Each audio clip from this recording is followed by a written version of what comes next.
Tribuners, selanjutnya kami punya rekomendasi tempat wisata untuk Anda yang ada di kawasan Bandung Barat. Namanya Lembang Wonderland, Tribuners.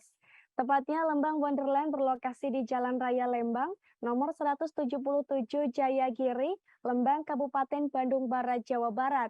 Lembang Wonderland ini merupakan salah satu tempat wisata populer yang menyuguhkan beragam daya tarik, Tribuners.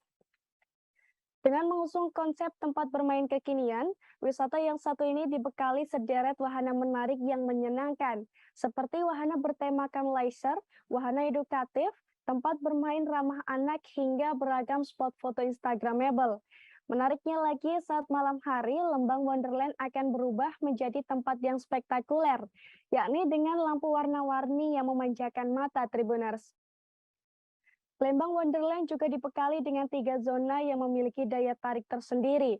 Pertama, ada area Sweetfield yang berada di dalam ruangan dengan menawarkan sensasi petualangan kurcaci seperti dalam dongeng fantasi. Di sini Anda bisa melihat balon udara serta bermain di kolam bola yang disediakan untuk anak-anak. Kemudian ada ice cream area yang bisa digunakan untuk bersuah foto dengan deretan miniatur es krim dan permen raksasa. Selain itu, Anda juga bisa merasakan sensasi layaknya hujan salju, Tribuners. Sementara di area ketiga, ada rumah pohon yang menawarkan keseruan bermain atau memasuki rumah pohon dengan tema berbeda di setiap rumahnya. Untuk mencoba berbagai keseruan ini, Anda hanya perlu membayar biaya masuk sebesar 35.000 saja per orang.